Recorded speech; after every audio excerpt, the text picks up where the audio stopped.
So great morning. It's so good to be with you all. Of course, this is BMG. Welcome. Today's topic is on decision making. So first, I want to share a story with you. There's a small village in India, and there is a farmer, and the farmer has taken a loan out. He owes the money lender a large sum of money. The cunning money lender wants to marry the farmer's daughter.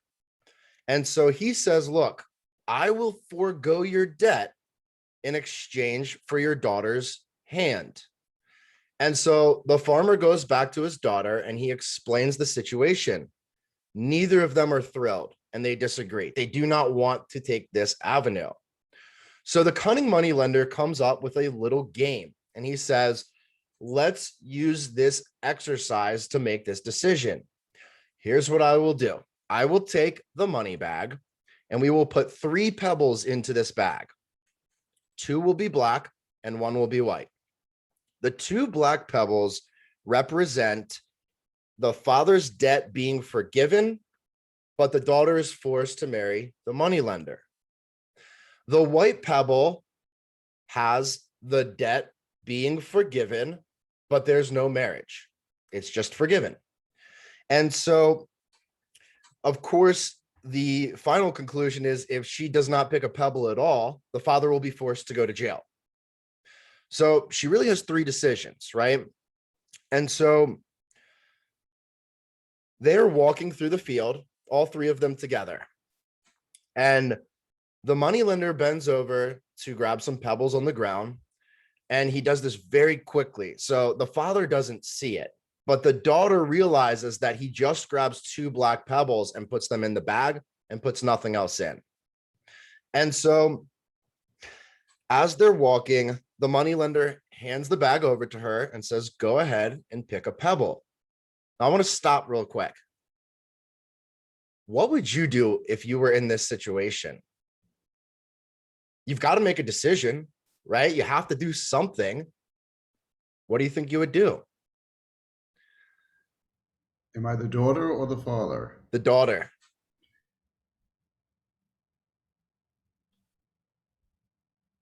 If she refuses to pick the stone, the father is forced to prison.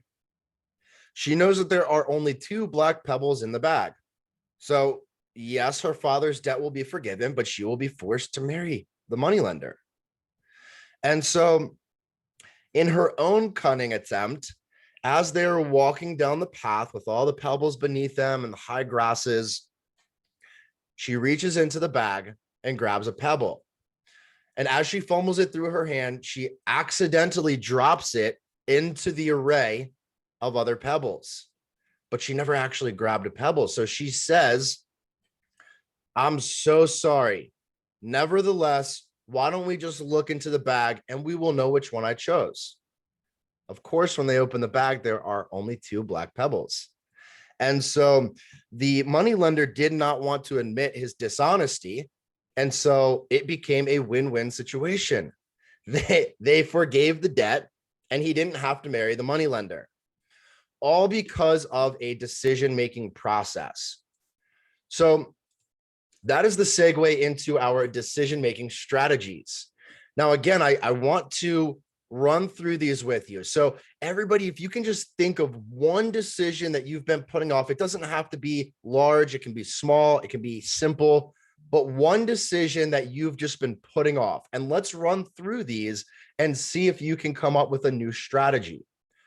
So number 1, rational.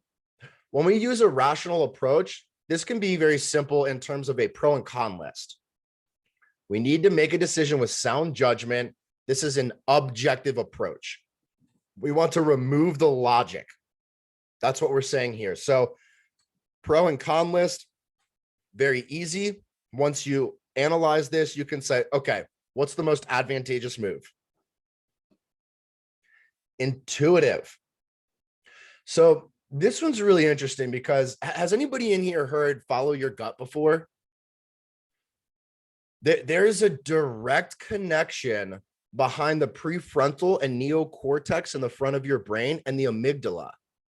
And the amygdala is actually directly connected to your gastrointestinal system.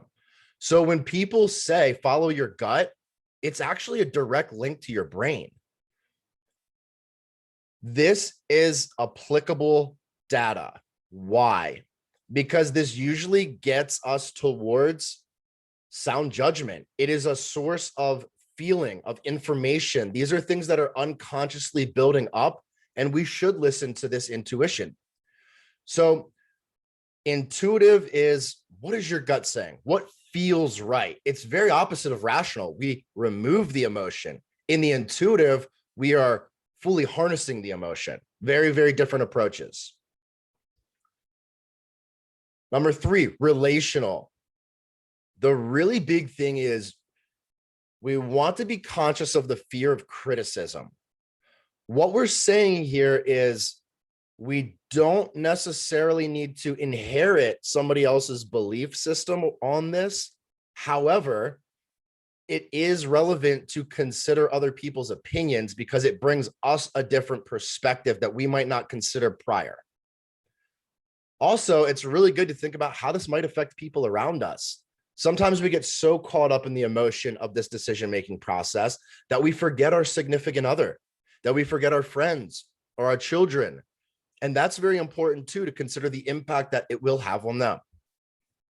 So I'm going to stop real quick. Any questions or thoughts or feedback on these 3 so far? Rational, intuitive, and relational. Any questions or thoughts here?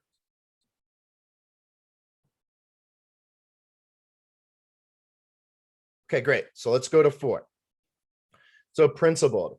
For effectiveness, you really need to be conscious of your core values. Okay. Now, I'd be more than happy to dive into this with anybody. Bob, I know you're very in tune with the core values. Ashley, I know you are as well. But when we are on this front, it is, what are my top values that are relevant to this decision-making process? Here's an example. If we were to walk into, let's just say Walmart, and we saw this really nifty bicycle, and one of my top 3 values is honesty or integrity, if I were to jump on that bicycle and ride out of the store, it would conflict with my core values. And so making that decision of stealing the bike would be very disadvantageous to us, right? So you have to be clear on what your core values are. Now, by the way, this is a conversation that most people do not have. Statistically speaking, the average person has developed all of their core values by age 12. So these are all internal. They're all there. You operate on these every single day, but not everybody's aware of what these are. So it is very important to be conscious and knowing of your values. Principled means look at this decision, look at the 3 relevant values. Does it support those values? Then it becomes an easy decision. It's a yes or no. Does it support them? Yes, great. Let's move forward. Does it not support them? Okay, I should not make this decision because I know later down the road, it's going to affect me internally. Number 5, alignment.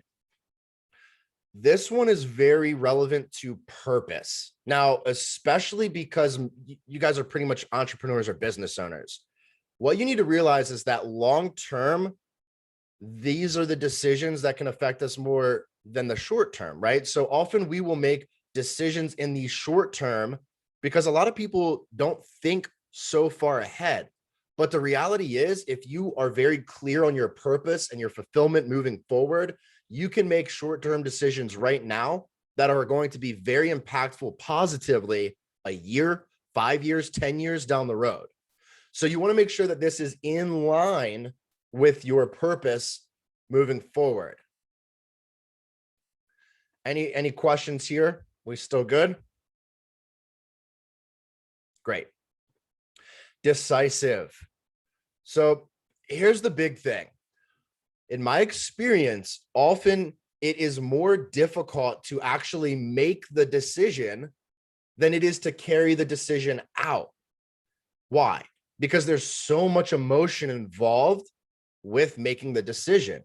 And so decisiveness is sought after everywhere.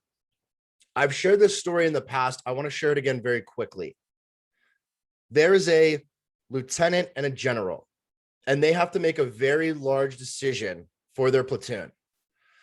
The lieutenant puts about 56 hours of research into the two options. There's option A and option B. He puts all this time, energy, and effort. It's a running total of about 3 weeks. They enter into this meeting, and in about 35 minutes of presenting the information, the general stands up and says, "We are going with option A. Put all of our energy, effort, and resources into this. Meeting adjourned." The lieutenant goes to the general's room moments after, knocks on the door, and says, "Do I have permission to speak freely?" The general says, "Granted." And so as he enters the room, he questions, how could you possibly make a decision in only 35 minutes of this presentation? I've spent 56 hours. I've spent 3 weeks conducting this research, and I still don't have all the information. To which the general replies, "We will never have all of the information. Conditions are never going to be perfect. So we put all our energy and effort into option A. It seemed to be the most appealing option right now. What we'll find out is it was either the proper move, in which case we're already 2 steps ahead. We've already started this path, or it was the wrong move, in which case we go back to option B. Decisiveness is sought after everywhere, whether it's the workplace, whether it's in your relationship, whether it's in personal decisions, it is sought after. And again, often it's more difficult to make the decision than it is to actually carry it out. Number 7, adaptive. So what you have to understand, again, this is a perfect segue after this decisiveness, because conditions are never going to be perfect. There may be multiple approaches to get the same outcome. Tyler, you and I actually just talked about this the other day, but page 81 in the book, Selfish to Selfless, there is a really good chart on there called the 3 O's chart. Oh, I'm sorry, that was on the fear. But the 3 O's chart is fantastic for this. So the 3 O's chart, very, very simple. This is from a neurolinguistics programming stance. The first column is outcome. You only choose one outcome. What is the desired outcome here? The second column, what are the options to achieve this outcome? And there will be multiple. That's the category you want to put most effort and energy into. The third column, what are foreseeable obstacles? Now, the truth is we're not going to be able to foresee all obstacles. There are things that we just have no control over that are going to occur, and we have to react accordingly. That's what we're talking about here with being adaptive. You have to understand that if you're clear and concise on the outcome, and you know all of the multiple options to get there, once you hit a roadblock or obstacle, it's very simple. You just go back to your options chart and pick the next best option. So you have to realize that things will always be out of our control. And in these situations, we have to be adaptive.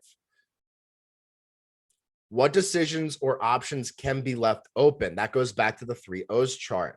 What things must be decided now that cannot be put off? Okay. Any questions so far? We're still doing well? Great. Once we get to the counsel part, again, it is important here that you must understand every one of us can accept or reject anybody's thought. That's the power of self-awareness.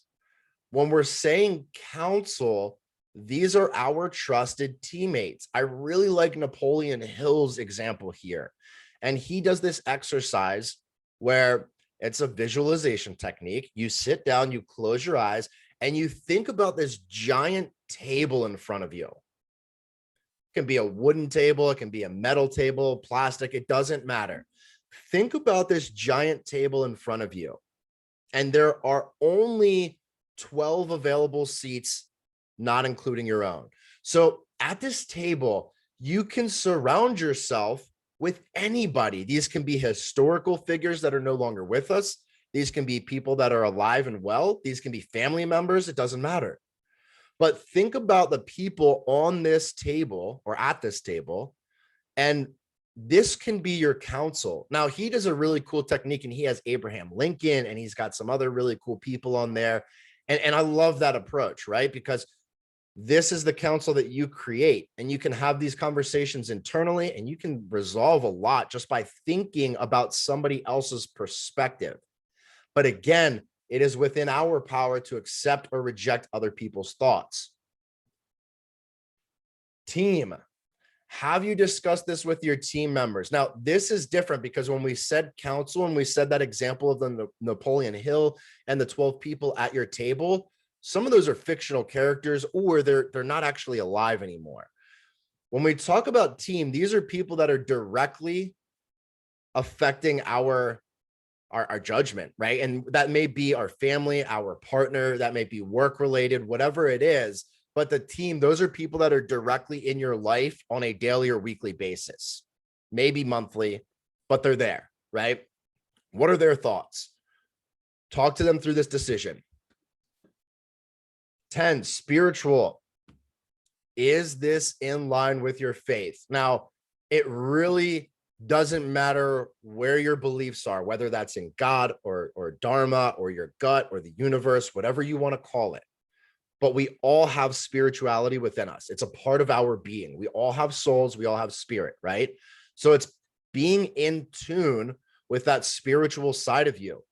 Does this align with your spiritual beliefs?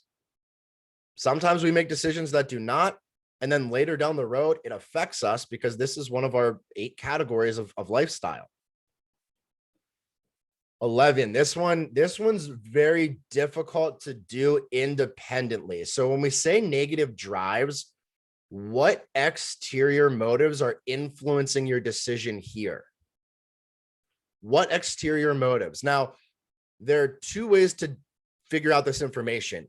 You can do an introverted approach, which is writing this out, recording a video, whatever that looks like. You don't need another source. There's the extroverted approach where we have somebody that we speak with. So I personally am obviously a very big advocate for both, but I love having somebody on my team that can help me identify the blind spots, because we get so emotionally involved in some of these decision-making processes that we are blind to certain avenues or decisions because the emotion is high and the logic is low. So what are the exterior motives that are putting influence on this decision right now? Cost. This one is really powerful, big picture. So what is this going to cost you to make the decision this way or to not make the decision a different way? So if you do not do this today, what is this going to cost you next week? What is it going to cost you a year from now, 5 years from now, 10 years from now? Do not let circumstances overtake you. I love when people ask me this question. What is this decision going to look like 5 years from now? And that really helps to kind of step back and see big picture. Call this proportion, right? And last but not least, risk versus reward. So what must you give for what you are going to receive? Is it worth it? Can you live with the worst possible outcome? If everything went absolutely tragically, what is the worst that this decision would look like at the end? We want to minimize risk, right? But again, most of the analytics and everything that we count and measure, it's arbitrary. So we have to understand that we're simply minimizing risk. We never can predict the future. None of us can. If you can, let me know. I would love to know some things that are going to happen. But the truth is when we evaluate the risk versus reward, it comes to a better decision process. So again, now that you guys have seen all 13 of these, I want to go back to the story from the beginning. What approach or approaches do you think she used in making her decision with the pebbles?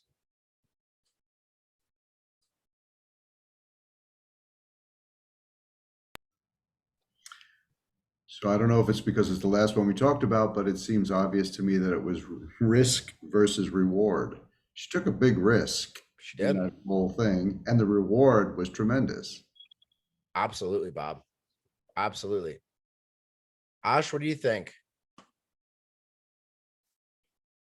Hold on, let me look at the list and make sure I say the right thing. I'm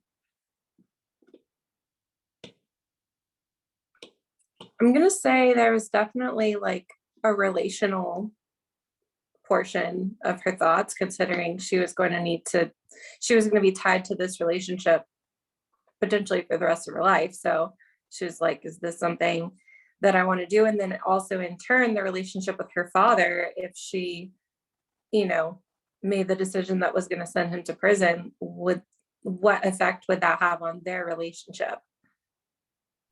Absolutely. You're absolutely right.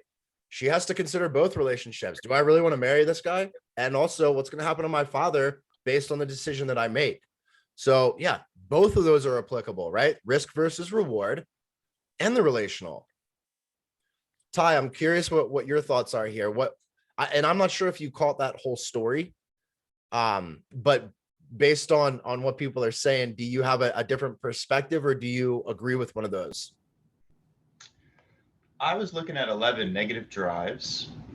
Kind of similar to, risk versus reward you just said. There's a lot going on there, and I'm sure that her fear of spending the rest of her life with somebody that she didn't want to was a huge motivation for her trying to figure out a different solution. Absolutely. Yeah, totally valid here, right? What are these exterior motives that are influencing this decision? Well, I might lose dad to jail. I might have to marry this creepy dude. These are exterior motives that are negative driving forces that influence her decision. Matt, I'm curious what your thoughts are. Well, I was giving this some thought, and I believe that it's a potpourri of all these things. That it's a multifaceted of the list, because I actually printed this out and I'm going over the list here, and everything about the story with the death for the father and the daughter, it seems like everything here is applicable to some aspect.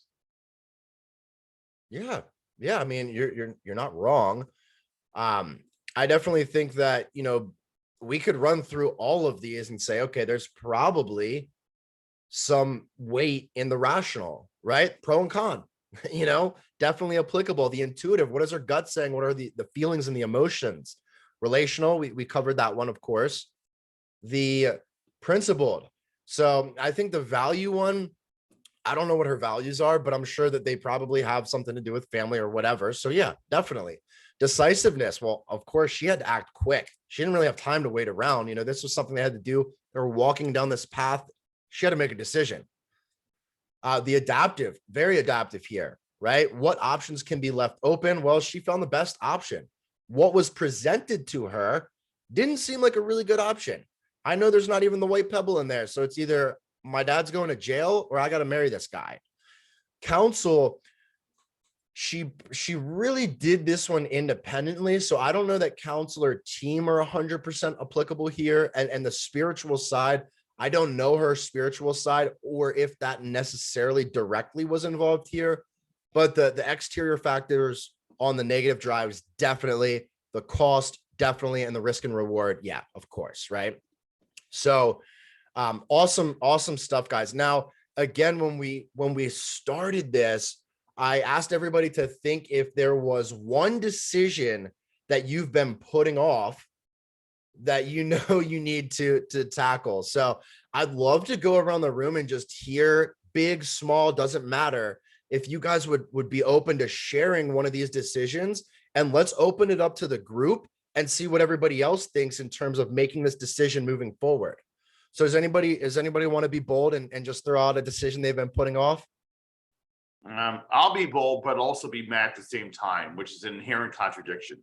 So one thing I've been putting off is reconciling my checking account. So Okay, love it. So let's go to the group on this one. Reconciling checking account. If you're in Matt's situation, what 1 or 2 decision-making processes would you help or advise him to apply in this particular situation?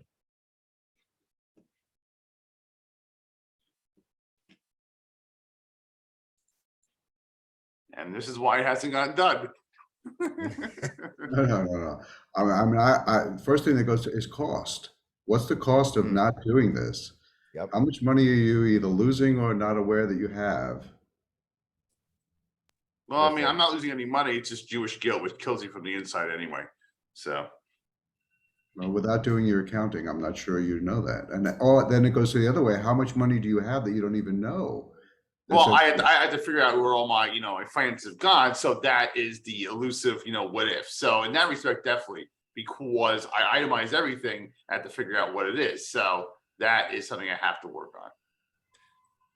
Bob's absolutely right, though. The cost, right? There might be dollars going out that you should be conscious of. Also, I would venture to say the risk versus reward. What is the reward you gain from doing this versus the risk of not doing it, right? I mean, I kind of think about this with taxes as well. It's like, okay, well, I could get an extension and I could still get the taxes filed, sure, but you're going to have to pay a lot in late fees and in extension and all of these things. Risk versus reward. Any other thoughts? Ash or Tyler, do you guys have any thoughts on this? I was gonna say just the first one, the rational pros and cons, but that's kind of like, I feel like that kind of sums up what was previously mentioned. The pros and cons list, I'm a big advocate for, by the way. It's quick, it's simple. You can do it on a Post-it note. You don't really need a lot of material, and it's effective. Bob? So an interesting thing happened when I was looking at it from Matt's perspective, kind of like, just looking at it, observing it, it seemed to me to be cost, right? Then as we were listening, I said, well, what about me? I think I do the same thing. There are times when I don't do this. I don't look at my ins and outs as much as I should. And for me, the driver is fear. Yeah. The fear of finding out whether I am losing, or the fear of finding out I have too much. It's a crazy thing, but the fear is the driver for me. But I saw it objectively as cost. It's just an interesting exercise to look at it objectively for somebody else, and then turning around. Do I have the same decision that needs to be made, and what is it? What's my driver versus what I think somebody else's driver is? Very interesting. I'm glad you brought that up, Bob. Thank you for sharing on the fear component, which this is interesting because same concept, but a little bit of a different look at it. Ashley had mentioned this on the time management side, and she said that if there are emails that she knows she needs to respond to, and she doesn't have the time at that particular moment, she just won't open it, right? So it's unread, and that she knows, okay, I can come back to this later. That's so interesting to me, though, because then there's an element of fear. And then if you were to do that for a week, let's say, and you were to go back and look and there are hundreds of emails, it would be probably a little bit overwhelming. You'd be like, oh my gosh, I've got 600 emails here. Nah, I'm just gonna keep pushing it off. And then it snowballs. And then eventually you look at the end of the year and you've got 10,000 emails that you haven't opened. And then there's all that fear of what did I miss, or who didn't I respond to? And then you just don't take action on it, right? So thank you for sharing that, Matt. Love everybody's feedback. I'm curious if anybody else has another decision that they have been putting off that you would like to share. Again, it can be big or small.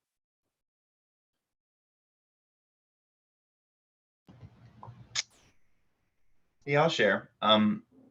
Without getting too into it, my ex-wife and I are, I guess, kind of in a custody battle over our daughter right now. And I'm in a place where basically she's acting irrationally, and I am not at all confident that she's capable, or if that it will be good for her to remain in my daughter's life right now. However, that said, if it were possible, that's obviously what would be best for our daughter, would be to co-parent effectively. But it's really quite a difficult decision, because how do I decide whether or not that she's capable of co-parenting with me? So and I appreciate you sharing this, Tyler. There's a very high level of vulnerability here. What is the decision that needs to be made? I get it, but just for clarity, if you could Gotcha. summarize that part.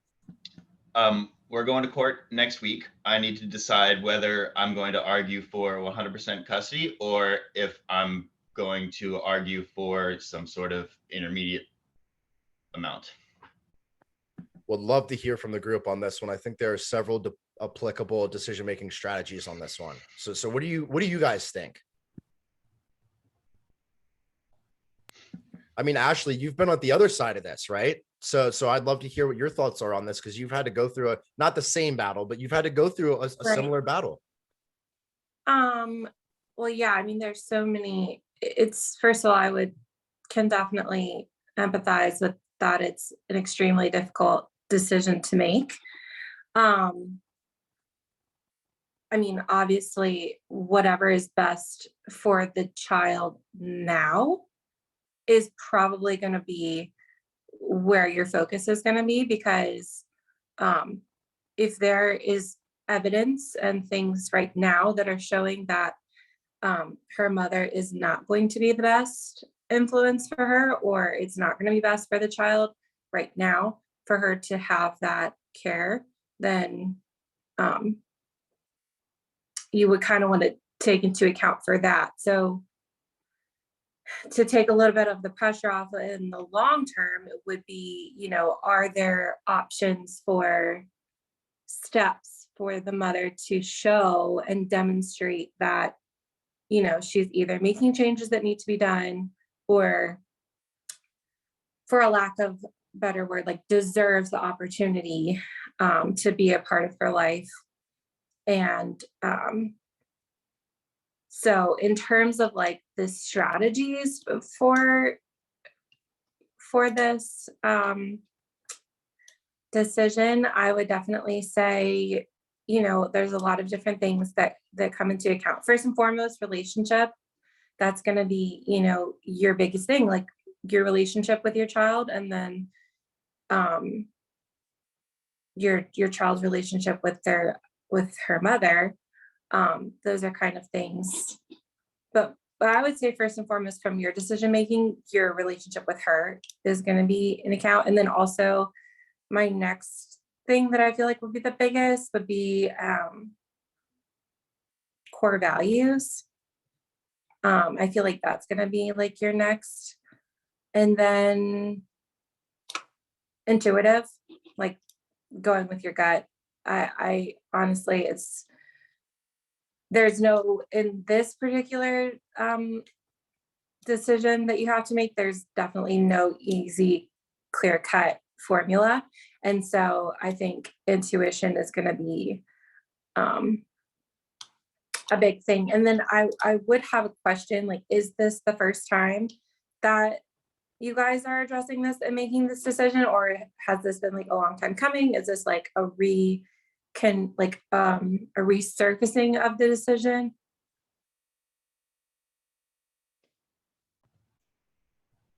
This is the first time that we've had to look at this.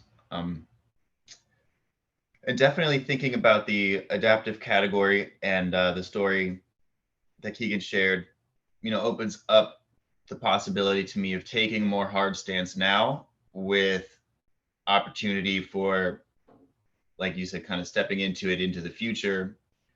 It's easy to get like fatalistic about it, and deterministic. That's kind of how it had been in my head. Like, I don't want to exclude her from my daughter's life forever. That's obviously not the best option. But like you said, if there are there are factors right now which seem to indicate that that might not be the best option for now. Great feedback, So that's Ashley. a good framing for me to hold it in. Yeah. Thank you. Bob, I'm curious what your thoughts are here. The first thing I think of, I just want to acknowledge Tyler's courage to be so vulnerable. And then I also want to also acknowledge that when Keegan asked you to go a little bit deeper and be very clear about what the decision is, you did. And it's very clear what the decision is, whether to fight in court next week for custody or not. Makes it very clear. Helps to make the decision as to which decision analysis you're going to do. So I just wanted to acknowledge that those two things. And the first two that came up for me, if I were to make this decision, would be intuitive and spiritual. Beautiful. Bob's got a ton of insight here, by the way. And I would have to agree, you know, just like what Bob said and just like what Ashley said, there may be multiple processes or strategies that you run this through, right? It's probably not just going to be one decision-making process. You can take all of these. Now, a couple of them may not be applicable and you can rule those ones out, but equally you can take this list and go from top to bottom and start to work through it and find some new information out. You know, I think that's a really good insight to bring you perspective. Bob, looks like you wanted to say something. Sorry, yes, there is one more thing. It's funny because I wrote it down as another decision-making process that I use that I was going to introduce to the group, and I think this might be applicable. I'll see if it is.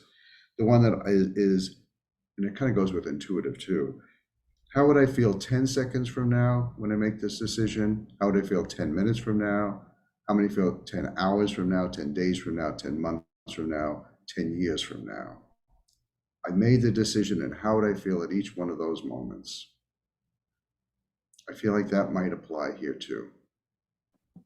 Absolutely love that one, Bob.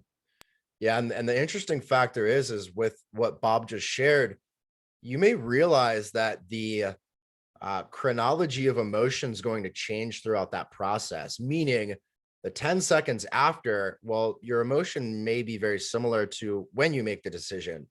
But if you were to analyze that 10 days later and then 10 weeks or 10 years, it's a very different thought process. And I think that that's really great in terms of, again, proportion and seeing the big picture and being able to break it down from that lineage, from that timeline and say, okay, well, how do I feel or think I will feel here, here, here, and here? And that brings a lot of really, really great insight for yourself, right? And especially going back to one of the things Ashley said, combining that, and I'm not sure what you call this, Bob, I really love it. But combining that with a relational component, because again, this isn't a decision that solely affects you, it affects Chloe as well, right? And you have to be conscious of this. And I just want to throw into the mix too, I got that from Tyler yourself. You kind of gave this a feeling of being temporal. This is how you feel at the moment. This is what she's exhibiting at the moment. She may not be exhibiting these things 10 years from now or even a month from now. Did she exhibit these things your entire relationship? Is it temporal? And if it's temporal, you don't want to make a decision that's going to be everlasting and never having a feat, never, you mentioned that too. I don't want to make a decision that makes that doesn't allow for flexibility in people's adaptability, personality, the way that they view the world, that type of thing. So I really got that from you saying those things. Amazing insight. I love this, guys. This is the power of the group, right? Is being able to bring different perspectives together and help each other come to a decision, right? I mean, obviously, Tyler, this is your decision at the end of the day, but I feel better already just having different people's insights and perspectives and feedback on the matter. So Matt, if you'd like to share any of your thoughts, I would love to hear them. Otherwise, if anybody else has any decisions they'd like to run through. I have an interesting concept here. Tyler, my heart goes out to you because I'm, part of it. Son of a bitch.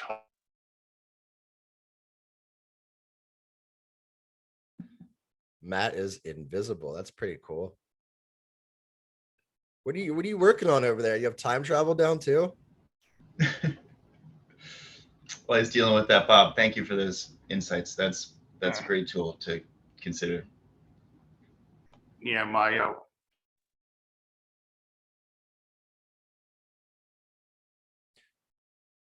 Ash, I'm curious if you have one you'd like to present to the group until Matt.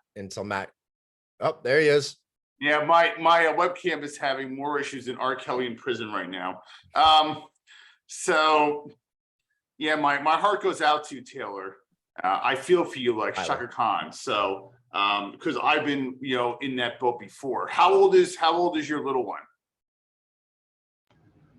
About 2 3/4. Okay, so she's basically a toddler. Okay, so she doesn't have a voice yet, unfortunately. And so because of her age, that's something that you have to consider. And so my parents got divorced when I was 7 years old, and that really fucked me up. And I had no voice in who I wanted to be with. And back in the 80s, the court system thought the mother was always the better parent to be with. And that should not have been. I should not have gone with my mother. My father was a much better parent. So from a child perspective, I know how important it is to have both people in my life. The problem is, I agree with you, is your ex detrimental to your little one? Or she put the child in harm or neglect, which is what happened with me and my mom. So I'm about to see my mother after 5 years. I've not seen her, so that definitely tugs on my heartstrings. So it's not just what's in your best interest, also what her best interest. But, and even though she's 2, maybe try to explain the situation to her, what's going on, because she still matters, even if she's 2.5 years old, and how she feels also matters if she can be played in any aspect. So that's something to consider, is that I wish my parents had spoken with me more and asked me what I wanted instead of what they wanted. That's a good perspective, Matt. And it's a delicate balance, of course, because of the age, right? It's the prefrontal cortex isn't fully developed yet. So memory and things like that consciously are going to be very difficult to understand. But yeah, I think that she's got emotions and feelings in this just as much as everybody else does. And that's important to consider. Great stuff, guys. This is the conversation that is very powerful, right? We help each other. We get a better understanding. There's vulnerability. There's growth. Love this. Love this. We've got about 10 minutes left. So I'm curious, Ashley or Bob, if you guys have anything that you'd like to interject in terms of the decisions that, if you have any looming decisions you'd like to run through. Real quick, thanks for sharing that, Matt. That's definitely, another great shift of perspective that I'll be taking into consideration. You're welcome. I've got something I call the perspective ball. And what you'll notice, unfortunately it's in the office downstairs, but what you'll notice is you can look at a sphere. It's a glass sphere, right? Handmade. You can look at it from the top or this side or that side or the bottom. You'll see something different every time. That's the value of perspective, is hearing from somebody else's eyes or from somebody else's experience. You can bring in a perspective that maybe you hadn't considered before. And that really helps to make a more sound decision at the end of the day. I'm unmuted, right? Okay. I was just gonna say, man, this conversation is really makes me emotional. Keegan, I'm sure you could probably tell that. But Tyler, I appreciate you sharing, and just in terms of perspective, it's just always interesting to hear how other people are managing and making decisions, and how everybody's situation is different. So that's just like a huge thing also, because everyone's input is off of their experience and off of, you know, what they're thinking, of course. And in terms of the age, I would just encourage you to know that as parent, you know best for her right now. And just to know that you're going to have to be firm in your decision internally yourself, because you're going to have to respond to her going forward. You know what I mean? Like, her emotions are going to come up. She's going to ask questions. And because you're firm in the decision that you end up making, you will be prepared to address those concerns and emotions and questions with her heart in your hands. You know what I mean? Like, you'll be prepared, even though it's just really difficult as a parent, you know, to know that you're hurting. At the end of the day, you know that the decision was the best in the long run, or at least in the short run, until things could potentially change. So that was just kind of based off of my experience, just what I wanted to share, because I have a 4-year-old that still remembers really terrible things from when he was that age, that I'm still addressing and coaching him through. And so that's just something to keep in mind, that they do remember longer than you hope they will. And so anyways, that's where I'm going to close out right there. Regarding a decision, this is going to seem really silly, but maybe that's what we need right now. Last week, Keegan and I discussed sort of a tracking method in terms of chores for my children. And that kind of segued, as I was kind of sorting through there, it segued into, I'm going to call them my chores, which are like my daily goals and like my things that I need to do. So my decision was, I found these really cool magnets with cute pictures, which I love a visual. So they're cute pictures for like vacuum and like clean out the car. And like, I already have a board where I can, you know, set up a cool way to trigger myself to do them. Well, then I realized that in order to get all of the magnets that I wanted, it was going to be like $50. And I was like, oh, is that an investment that I want to make or need to make? Or, you know, am I going to use it how I plan to? I decided today that no, it is not an investment that I need to make, because I can do something a lot less cost effective, that will still get the job done. So I've already made the decision, but perhaps we could go through, I don't know how I got to that decision. Absolutely. Yeah, I'm curious what anybody else's thoughts are here. So the decision is to make the investment or not. Is there an ROI if I spend additional money for these particular visuals, or is there another way that I could set these visual triggers up and not have to spend $50 on, you know, on the magnets? So I'm curious. Well, obviously there's a cost relevant decision-making process here, right? When we talk about the strategies, I'm curious what everybody else's thoughts are here. I love it because it comes up with, for me, it comes up with so many different levels. So yeah, the cost factor, of course, I love the way that you did that. And then again, just being decisive. You know, you could analyze this for the next 50 years and then never get any of the chores done, right? Spend so much time on making the decision, how am I going to get the chores done? And then being decisive, wait a second, there are other ways for me to get the chores done, and I will, without having to spend money. That insight alone is great. It moves you forward on doing the chores. You know, I don't know, just the level of cost. I think you use cost, at least in my mind, use cost as to make a decision. Should I buy these or shouldn't I? It was based on cost. I ain't gonna spend $50. But then being decisive is great because it makes the decision. And then it's, wait, I could still meet my goal without spending all that money. I love that decision, personally. Absolutely. Yeah, decisiveness is huge on that one.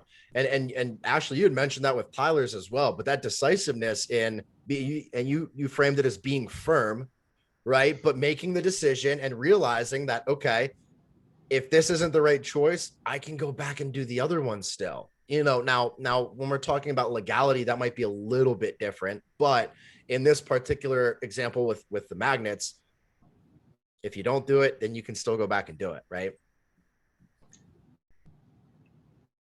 So the two here that really spoke to me are relational.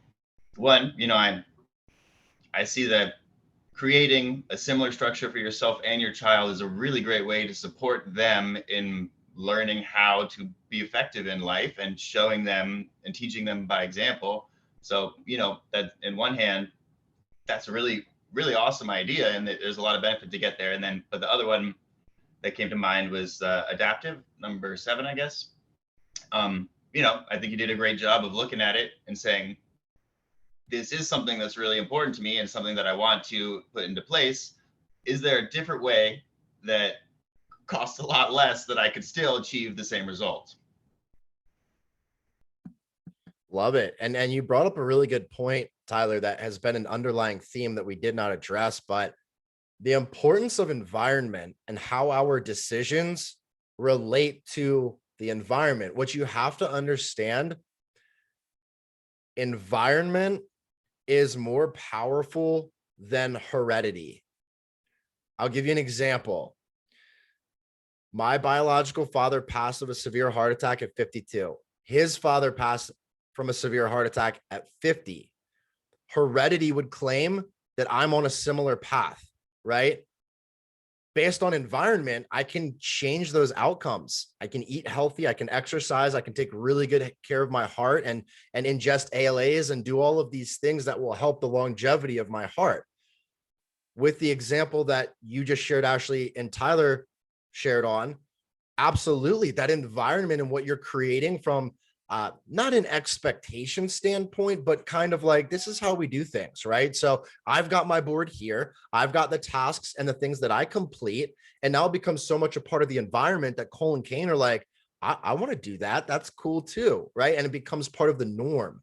And so when you do that and you implement it based on that and the decisiveness, then you're going to lead to that environment overall. And then again, now they're going to be in a place of, okay, well, these are the chores.